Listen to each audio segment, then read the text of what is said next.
Excellencies, heads of civil society organization, distinguished ladies and gentlemen, I bring you greetings from the government and people of the Republic of Vanuatu. It is a great honor to address you, our civil society from the Pacific and across the planet. But I am sorry that this occasion is not one to celebrate, but rather to mourn the loss of lives and livelihoods, and to acknowledge the mounting victims of consumption-driven societies exemplified by an addiction to fossil fuel emissions. The Pacific cannot survive if the world reaches, corporations and governments continue to put profits over the people and planet.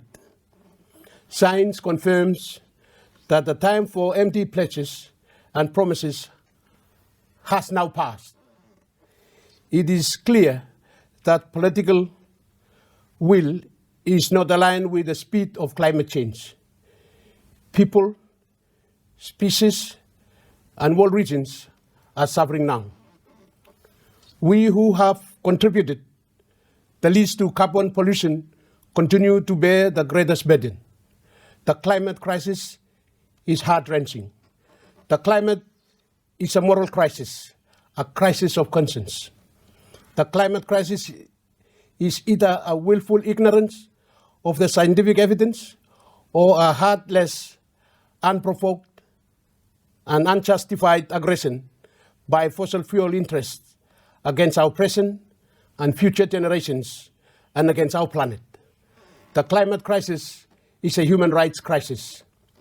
Civil society and friends, this is not a crisis that I or my people will continue to accept, not before we have done everything within our powers to stop it.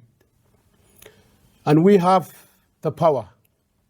We, the smallest nation of the world, do have power. We do not have or want armies, missiles, or nuclear weapons, but we do have moral power and political power. Our moral power comes from our status as states most vulnerable to climate change. We have learned that we are brothers and sisters, that our destiny is shared. And this conviction will be voiced loudly and clearly. Our membership of the United Nations General Assembly gives us political power. It gives us power to speak. It gives us power to vote. It gives us power to join together and to insist that the greatest threat to humankind are considered by the highest decision-making bodies in the world. Civil society friends, this is the context in which Vanuatu will ask the members of the United Nations General Assembly to vote with us to request the International Court of Justice to clarify the legal obligation of states to protect human rights and environment from climate change.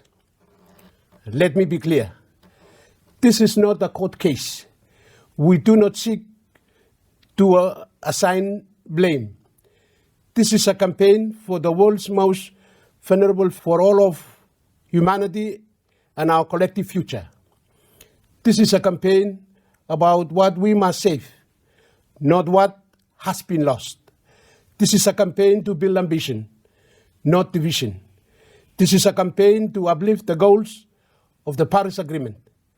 This is a campaign for the young generations to call for justice to the world's highest court.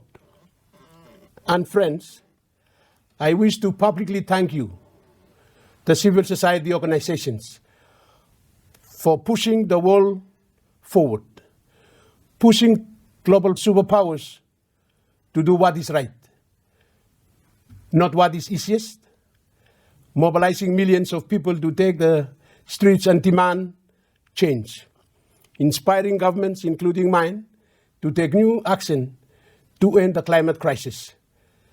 The truth is that civil society has injected new energy and new agency into an unworn global political system. Today's launching is an historic occasion.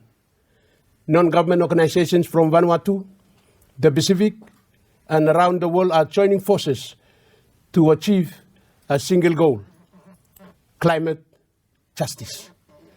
Vanuatu thanks the many NGOs that have come together in alliance that is being launched this evening and giving support to our United Nations ICJ initiative.